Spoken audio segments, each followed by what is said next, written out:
داؤد بادشاہ کی زندگی میں بھی ہم دیکھتے ہیں۔ اور کیا وجہ تھی کہ اطمینان کی اس کی زندگی میں وجہ کیا تھی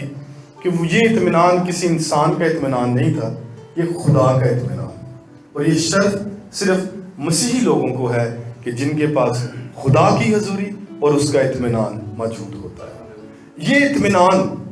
اگر ہم حاصل کرنا چاہتے ہیں، اس اطمینان کو بھی حاصل کرنے کے لیے کلام میں کچھ ایسے قواعد ہیں، ان قواعد کو ہم نے فالو کرنا ہے، کیونکہ جب تک وہ اطمینان ہم اس وقت تک حاصل نہیں کر سکتے جب تک ہم اس کلام کے آئینہ کے مطابق اپنے آپ کو نہیں رکھتے۔ آئے میرے ساتھ آج نکالیے گا فلپیوں کا خط، اس کا 4واں باب، اور اس کی ہم 8ویں اور 9ویں آیت 2 آیات کا مطالعہ کریں گے۔ فلپی کی کلیسیا پہلی یورپین کلیسیا تھی، اور پولس رسول نے اپنا جب سفر کا آغاز کیا تو یہاں پر انہوں نے اپنی کلیسیا آغاز کرتے ہوئے انہوں نے بنائی۔ یہ کلیسیا بڑی خوبصورت کلیسیا تھا، اور اگر جب ہم اس کا ڈیٹیل مطالعہ کرتے ہیں، آج وقت تو نہیں ہے کہ ہم اس کی بیبلیکل سٹڈی کریں، لیکن خداوند نے کبھی موقع دیا تو ہم اس کا آیت بائے آیت بھی ہم مطالعہ کریں گے، کیونکہ یہ ایک بڑی بابرکت کلیسیا رہی جو پول کے ساتھ، پولس کے ساتھ رہی۔ یوں مرقوم ہے 8ویں آیت میں، غرض اے بھائیو، جتنی باتیں سچ ہیں اور جتنی باتیں شرافت کی ہیں اور جتنی باتیں واجب ہیں اور جتنی باتیں پاک ہیں اور جتنی باتیں پسندیدہ ہیں اور جتنی باتیں دلکش ہیں، غرض جو نیکی اور تعریف کی باتیں ہیں ان پر غور کیا کرو۔ جو باتیں تم نے مجھ سے سیکھی اور حاصل کی اور سنی اور مجھ میں دیکھی ان پر عمل کیا کرو، تو خدا کا اطمینان خدا جو اطمینان کا چشمہ ہے تمہارے ساتھ رہے گا۔ مقدس میں یہاں پہ جو یہ آیت مبارکہ ہم نے پڑھی ہے 2 آیات ہیں، اور اس کے ساتھ ہی اگر ہم 7ویں اور 6ٹھی اور 5ویں آیات کا بھی مطالعہ کریں تو ہمیں وہاں پر بھی بڑی خوبصورت باتیں ہمیں نظر آتی ہیں۔ اپنے پولس اپنے جو کلیسیا کے لوگوں کے ساتھ باتیں کرتا ہے، خدا کے اطمینان کی بات کرتا ہے، ایک ایسے اطمینان کی جو اطمینان باتوں سے نہیں مل سکتا۔ یہ 8 باتیں ہیں جو 8 باتوں کا یہاں پر وہ ذکر کر رہا ہے، اور پولس قید میں ہے، وہ اس وقت قید میں موجود ہے، اور قید میں رہتے ہوئے وہ خوشی، خدا کے اطمینان اور اس اطمینان کو حاصل کرنے کی بات کر رہا ہے۔ کتنی خوبصورت بات۔ ایک شخص ایک ایسی قید میں ہے کہ اس قید میں یہ کوئی عام قید نہیں تھی۔ ہم لوگ تو سمجھتے ہیں کہ آج کے جو قیدی ہیں ان کی زندگی فرق ہوتی ہے، لیکن اس قید میں بڑے ضوابط تھے۔ اس قید میں یہ اتنی مشکل قید تھی کہ اس میں رہنا ایک عام قیدی کے لیے کوئی آسان بات نہیں تھی۔ یہاں پہ جب کسی کو قید کر دیا جاتا تھا، اور ایسے لوگوں کو جو مذہب کے پرچار کے وجہ سے قید ہوتے تھے، وہ بڑی خطرناک قید ہوتے تھے۔ ان کو کاٹ میں ڈالا جاتا تھا، ان کو ایسے باندھا جاتا تھا کہ وہ ہل نہیں سکتے تھے، مشکل میں ہوتے تھے، لیکن وہ اس حالت میں بھی اطمینان کی بات کرتا ہے۔ آج اگر ہم اپنے رشتوں میں دیکھتے ہیں تو بعض اوقات ہم اپنے رشتوں میں اطمینان حاصل نہیں کرتے۔ کیا وجہ ہے؟ وجہ یہ ہے کہ ہم خدا کے کلام سے دور ہیں۔ اور اس قید میں ایک اور مشکل تھی کہ پولس کلیسیا کا شکر کرتا ہے، شکریہ ادا کرتا ہے۔ اس وقت کی جو قیدیں تھیں، اس قید میں آج تو اگر کوئی قیدی ہوتا ہے تو جو گورنمنٹ ہوتی ہے انہیں کھانا، ان کے کپڑے جو ان کو وہاں پہ پہنائے جاتے ہیں، ان کو اور لوازمات جو ان کی ضرورت کی ہوتی ہیں مہیا کرتی ہیں، لیکن اس وقت میں قیدیوں کی کسی قسم کی ان کو خوراک مہیا نہیں کی جاتی تھی، ان کو پہننے کے لیے کپڑے مہیا نہیں کیے جاتے تھے۔ ان کو اگر ٹھنڈ کا موسم ہے، گرم کپڑے، کھانا اور تمام ضروریات کی اشیاء خاندان کی ضرورت ہوتی تھی، لیکن پولس رسول تو پھرتا رہتا تھا، وہ تو سفر میں رہتا تھا، اور اپنے سفری وہ سارے جو جرنیز ہیں، ان جرنیز کی وجہ سے، اپنے سفر کی وجہ سے اس کے تو کوئی رشتہ دار وہاں پہ نہیں تھے۔ اور اگر ہم شروع سے اس خط کا مطالعہ کریں تو وہ کلیسیا کا شکریہ ادا کرتا ہے۔ اور وہ بیان کرتا ہے اور ذکر کرتا ہے کہ تم اول روز سے لے کر آج تک خوشخبری کے پھیلانے میں شریک رہے ہو۔ وہ ان سے شراکت کی بات کرتا ہے، ایک ایسی شراکت کی کہ وہ کوئی عام شراکت نہیں ہے۔ اس شراکت کو اگر آپ ڈیٹیل مطالعہ کرتے ہیں تو وہ ایک ایسی شراکت تھی جس کو وہ آپ کی پارٹنرشپ کہتے ہیں، اور اس کو بزنس پارٹنرشپ کی، جو اوریجنل ٹیکسٹ میں اس کو جب آپ پڑھتے ہیں تو جو لفظ اس کے لیے استعمال کیا گیا وہ بزنس پارٹنرشپ کے لیے کیا گیا۔ ایسی پارٹنرشپ، ایک ایسی شراکت کہ جس میں میں آپ کو سپورٹ کر رہا ہوں، آپ مجھے سپورٹ کر رہے ہیں، جس میں ایک کانٹریکٹ ہوتا ہے، اور وہ اس شراکت کو ایسے بیان کرتا ہے کہ جو تم میرے ساتھ شریک ہو خدا کے کلام کو پھیلانے کے لیے ہر جگہ پر، میں اس کے لیے تمہارا شکریہ ادا کرتا ہوں۔ اور وہ اس چیز کو اکنالج بھی کرتا ہے کہ فلپی جو کلیسیا ہے وہ میرے ساتھ ہے، اس لیے کیونکہ وہ اس بھید کو جان گئے جو خداوند نے ان کی زندگی میں اس گریٹ کمیشن کی وجہ سے دیا کہ قوموں میں جا کر منادی کرو۔ اور اس چیز کو وہ جانتے تھے کیونکہ پالوس ان کو ٹیچنگ دیتا رہا، پالوس انہیں سکھاتا رہا، پالوس انہیں بتاتا رہا۔ اور اس پورے خط میں 16 دفعہ وہ قید کی حالت میں، مشکل کی حالت میں وہ خوشی کی بات کرتا ہے، ایک ریجوائس، ایک جوائے کی بات کرتا ہے، ایک ایسے جوائے کے لیے، ایک ایسی خوشی کے لیے جو ہم باتوں سے، رشتوں سے، تعلقات سے نہیں حاصل کر سکتے، وہ خدا کی طرف سے۔ فلپی کے جو ایماندار ہیں اس کے لیے وہ کہتا ہے کہ اول روز سے لے کر وہ خوشخبری پھیلانے میں شریک ہیں، منادی میں وہ منادی کر رہے ہیں، لیکن فلپی کلیسیا ان کو اس کو رسد پہنچا رہے ہیں۔ اب وہ قید میں ہے، وہ قید میں منادی کر رہے ہیں۔ یہ خط بھی، اس کو پریزنر لیٹر بھی کہا جاتا ہے کہ یہ خط سے لکھا، جو قید سے لکھا ہوا ایک خط ہے۔ اس خط میں وہ بیان کرتا ہے کہ انجیل کی منادی وہ نہ صرف جیل میں قید میں رہتے ہوئے کر رہا ہے، بلکہ وہ باہر بھی کرتا رہا ہے اور وہ یہاں پہ بھی کر رہا ہے، اور وہ یہیں سے اپنے ساتھ جو قیدی تھے ان کو بھی کر رہا ہے، اور باقیوں کی بھی جو باہر ہے ان کو خط لکھ کر اس کے بارے میں وہ بات کر رہا ہے۔ اور کلام بیان کرتا ہے کہ جب ہم پہلے اس کے باب کی 7ویں آیت کو پڑھتے ہیں تو وہاں پر بڑی خوبصورت ان کا شکریہ ادا کرتا ہے، اور وہ کہتا ہے کہ تمہارا شکریہ ادا کرنا واجب سمجھتا ہوں، اس وجہ سے کہ میرے دل میں تمہاری یاد کا خزانہ ہے۔ کیوں یاد کا خزانہ ہے؟ کیونکہ وہ جانتا تھا کہ جو مسیح کی جو تعلیم ہے کہ میں نے اس کی منادی دوسری قوموں تک جا کے کرنی ہے، ان کو میں نے شاگرد بنانا ہے، وہ اس منادی میں میرے ساتھ شامل ہیں، اور وہ اپنے دل میں اس چیز کا خیال رکھتا ہے کہ تم میرے ساتھ شریک ہو۔ اور پھر وہ اس بات کو بھی تصور کرتا ہے، اسی آیت میں وہ کہتا ہے کہ تم مشکلات میں، قید میں، سفروں میں وہ تم میرے ساتھ ہو، اور اس کا ثبوت بھی انہیں دیتا ہے۔ وہ کہتا ہے کہ اس بات کا ثبوت ہے کہ تم سب باتوں میں میرے ساتھ شامل ہو، اور وہ اس بات کو اکنالج کرتا ہے کہ کلیسیا ہر وقت میرے ساتھ رہی ہے منادی میں۔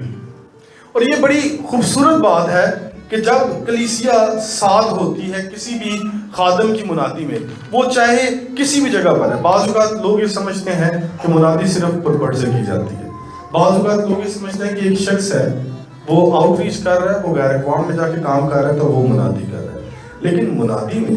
جب آپ کسی کے لیے گھٹنوں پہ جھک جاتے ہیں، دعا کرتے ہیں، تو آپ کی پارٹیسپیشن، آپ کی شراکت ہے اس میں۔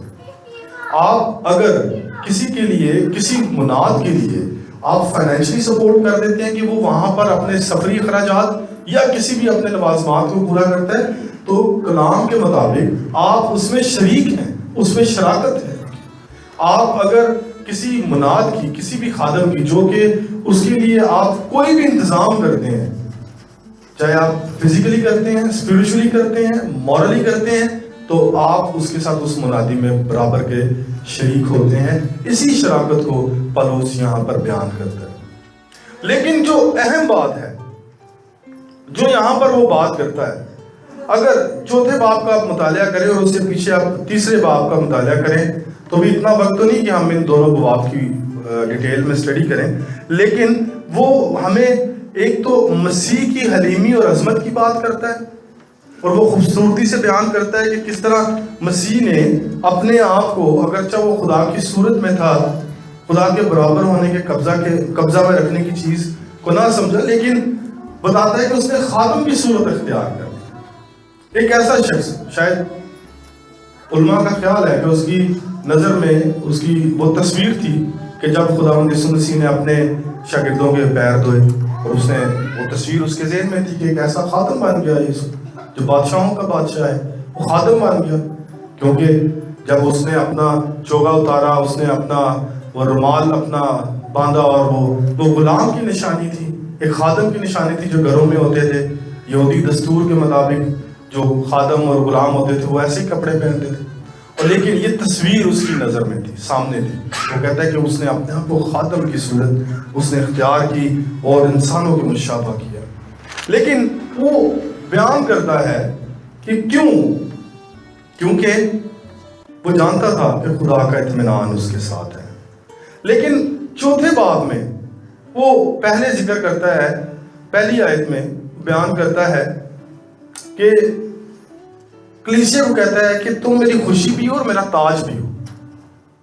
رائل اتھارٹی اپنی وہاں پہ وہ بیان کرتا ہے کہ تم لوگ میری رائل اتھارٹی ہو، لیکن جو اس کا کرکس ہے، جتنا وہ نچوڑ نکالتا ہے، وہ بات کرتا ہے کہ جتنی باتیں سچ ہیں، اگر آپ یہ سمجھتے ہیں کہ خدا کا اطمینان جو سمجھ سے بالکل باہر ہے تمہارے دلوں اور خیالوں کو مسیح یسوع میں محفوظ رکھے، آپ کے پاس رہے، تو پھر جتنی باتیں سچ ہیں، ایسا تو نہیں لکھا کہ جھوٹی بات ہے، اور جتنی باتیں شرافت کی ہیں، اور جتنی باتیں واجب ہیں، اور جتنی باتیں پاک اور جتنی پسندیدہ ہیں، دلکش ہیں، جو نیکی اور تعریف کی باتیں ہیں، ان پہ غور کرو۔ 8 باتیں وہ یہاں پر بیان کر رہے ہیں کہ اگر آپ اپنی زندگی میں خدا کا اطمینان حاصل کرنا چاہتے ہیں تو پھر ان 8 باتوں کو اپنی زندگی میں رکھیں، اور اگر ہم انہی 8 باتوں کو دیکھ لیں تو میرا خیال ہے کہ جب اگر اس کو فالو کریں تو ہم مسیح کے تمام جتنے بھی اس کی تعلیمات ہیں اس کو ہم اپنی زندگی میں فالو کرتے ہوئے نظر آتے ہیں۔ اور اگر میں اس کو دیکھوں تو آخری بات بھی اگر دیکھ لوں تو تعریف کی باتیں ہمارے لیے بڑا مشکل ہے کہ ہم کسی کو تعریف کر دیں۔ کوئی اگر خوبصورت لگ رہا ہے، اسے کپڑے ایسے پہنے ہیں، تو بڑا مشکل ہے نا ہمارے لیے تعریف کرنا، ہم تو مشکل میں پڑ جاتے ہیں کسی کی تعریف کرنا۔ لیکن وہ کہتا ہے کہ جتنی باتیں سچ ہیں، آج سچ بولنا بڑا مشکل ہو گیا ہے۔ عام خیال کیا جاتا ہے کہ اگر میں سچ بولوں گا تو میں شاید اپنا کام نہیں چلا سکوں گا۔ مسیح لوگوں میں بھی ایک رواج قائم ہو گیا کہ اگر آپ نے کوئی بھی تھوڑا سا جھوٹ اگر بول لیں تو عزیز و کلام مقدس کے مطابق جھوٹ بول کر ہم کوئی بھی کام نہیں کر سکتے، کیونکہ خداوند کی تعلیم ہے کہ ہاں کی جگہ ہاں اور نہ کی جگہ نہ، جو بات ہے وہ لائق طور پر ہم نہیں کرتے، کیونکہ اگر ہم جھوٹ بولتے ہیں اور اپنی زندگی میں اس کو گناہ تصور نہیں کرتے تو پھر ہم بڑی غلطی پر ہیں، کیونکہ جھوٹ بولنا بھی ایک گناہ ہے۔ جتنی باتیں شرافت کی ہیں، شرافت سے زندگی گزارنا یہ بڑا مشکل کام ہو گیا آج۔ میں نے بہت سارے خادموں کو ایسے بھی کرتے دیکھا ہے تو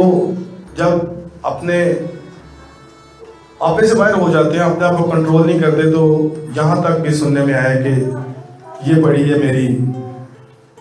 پادری پڑا ہے، میرا ایپ ہے، شرافت میری یہ ہے، اب میں اپنے اصلی روپ میں ہوں۔ جو شخص مسیح کو قبول کر لیتا ہے وہ کسی بھی جگہ پر ریئیکشن اس طرح کے نہیں کرتا، اس کی زندگی میں ایک ایسا کردار ہوتا ہے جو دوسروں کے لیے باعث برکت ہوتا ہے، کیونکہ مسیح نے کیا کیا، کلام میں لکھا ہے کہ اس نے وہ کسی کو ریئیکٹ نہیں کیا کسی بھی جگہ پر، اس نے ایک ایسا کردار ادا کیا کہ جو کردار ہمیں کسی بھی لیڈر کی زندگی میں نظر نہیں آتا ہے۔ اور جب وہ خدا کے خادمین ان کی زندگیوں سے یہ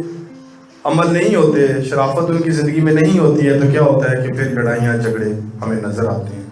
مشکلات نظر آتے ہیں۔ جتنی باتیں واجب ہیں،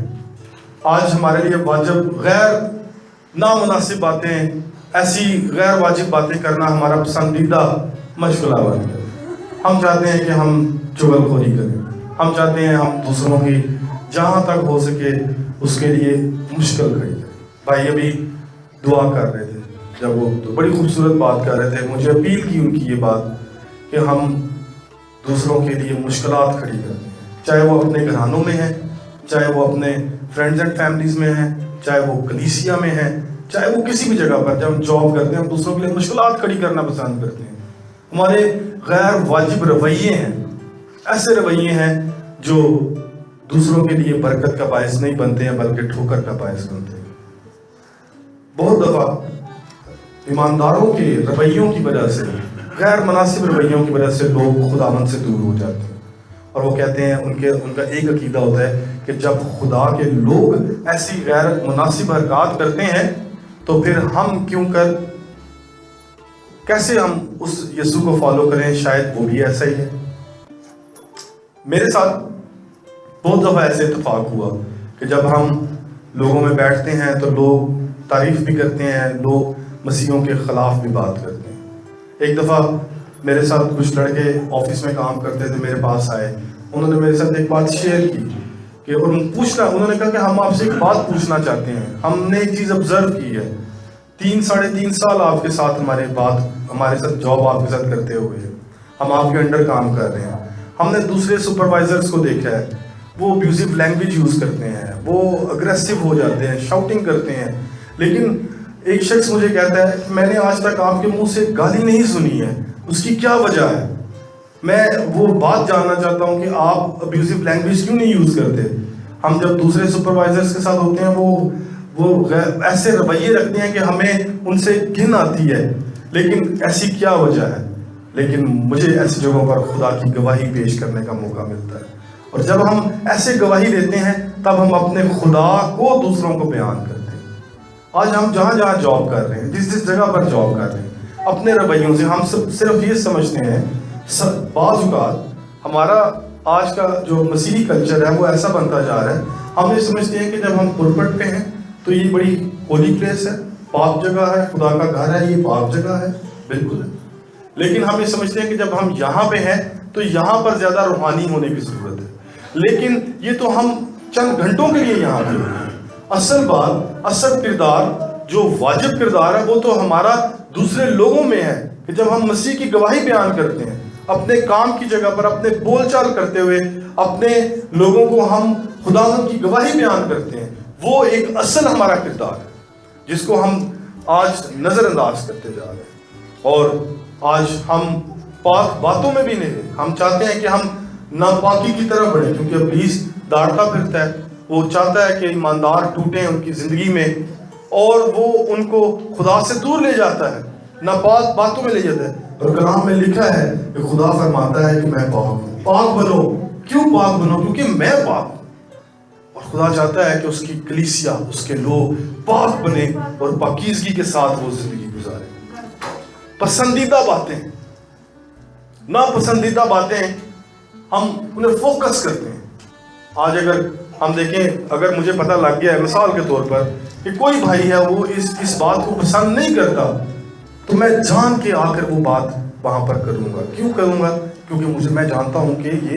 ایک اس کے لیے ناپسندیدہ بات ہے. میں اس لیے کروں گا کیونکہ میں اس کو ٹیز کرنا چاہتا ہوں, اسے اریٹیٹ کرنا چاہتا ہوں. اور پھر وہ بات کرتا ہے کہ جتنی باتیں دلکش ہیں, جو نیکی اور تعریف کی باتیں ہیں, دلکش خوبصورت باتیں, مسیح لوگوں کے پاس خوبصورت باتیں ہیں. ہمارے پاس خدا کا کلام بھی ہے, ہمارے پاس ایسی باتیں بھی ہیں جو ہم گواہیوں کے طور پر دوسروں کو بیان کر سکتے ہیں. ہم بتا سکتے ہیں کہ خدا کا کلام کیسا دلکش ہے. ہم ہماری زندگیوں میں جو خدا نے کام کیا ہے, اس کی پریزنس کی وجہ سے, اس کی حضوری کی وجہ سے ہم وہ لوگوں کو بیان کر سکتے ہیں, وہ بتا سکتے ہیں, تاکہ ہم اور نیکی اور اچھی باتیں ان کے ساتھ بیان کریں. تو پھر وہ بات کرتا ہے اور اپنی کہ جو باتیں تم نے مجھ سے سیکھی اور حاصل کی اور سنی, مجھ میں دیکھی, ان پر عمل کرو. جو باتیں تم نے مجھ سے سیکھی. اب یہاں پر ایک شاگردیت کی, ڈسائپلشپ کی بات وہ کرتا ہے کہ کس طرح سے آپ نے شاگرد رہنا ہے. شاگرد کا کام کیا ہے؟ سیکھنا. ایسے سیکھنا جیسے استاد سکھاتا ہے, کہ جو باتیں تم نے مجھ سے سیکھی اور حاصل کی ہیں, یعنی کہ تم نے لے لیا ہے اور سنی ہے, اور جو مجھ میں دیکھی ہیں، یعنی کہ پریکٹیکلی بھی دیکھی ہیں، مجھے ایکشن کرتے ہوئے بھی دیکھا ہے، ان پر کیا کرو؟ عمل کرو، انہیں فالو کرو، ان کو درگزر نہ کرو۔ تو وہ اپنی گواہی بیان کرتا ہے کہ میں ایک اچھا رویہ رکھتا ہوا، کیونکہ اگر آپ تیسرے باب میں پڑھیں تو وہ حقیقی راست بازی کی بات کرتا ہے۔ وہ وہاں پر یہ بات کرتا ہے کہ اگر کسی کو فخر ہے تو وہ فخر کی بات کرتا ہے، تو کہتا ہے کہ مجھ سے بڑا کوئی فخر نہیں کر سکتا، کیونکہ اگر میں فخر کرنے پہ آؤں تو پھر وہ پوری شریعت کو بیان کرتا ہے کہ 8ویں دن میرا ختنہ ہو گیا،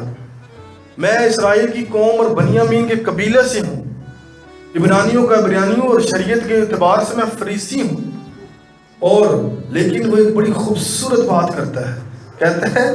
کہ جوش کے اعتبار سے کلیسیا کا ستانے والا اپنی پریویس لائف کے بارے میں بات کرتا ہے، لیکن شریعت کی راست بازی کے اعتبار سے بے عیب تھا،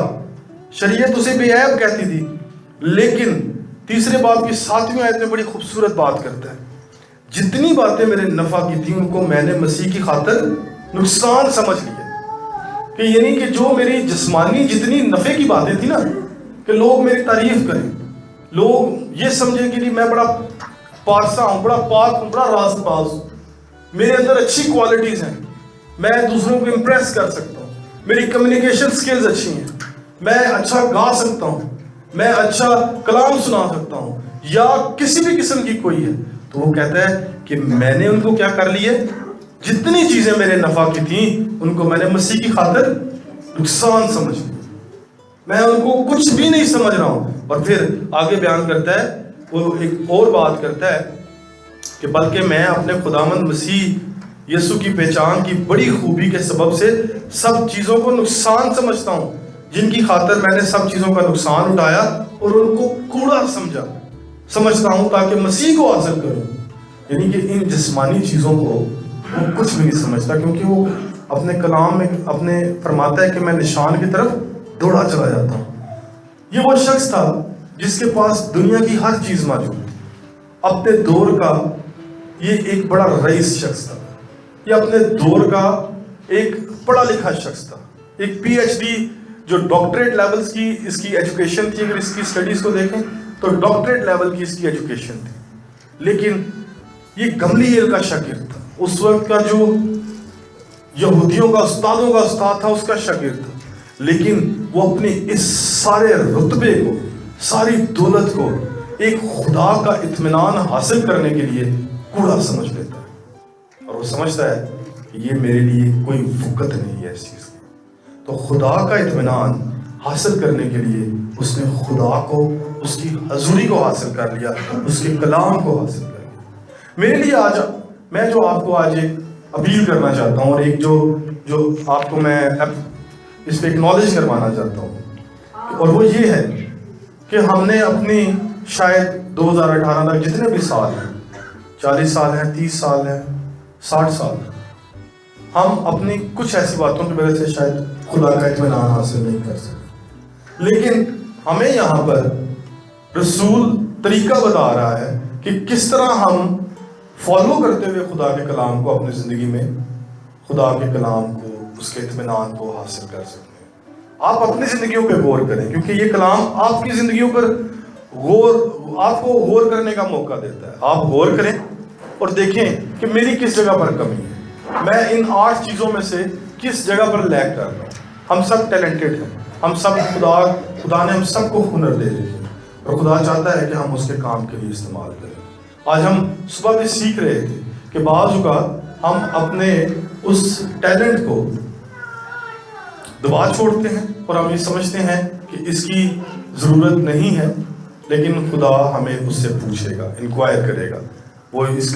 کا ہم اس کے لیے آنسریبل ہیں۔ تو آپ کی لائف میں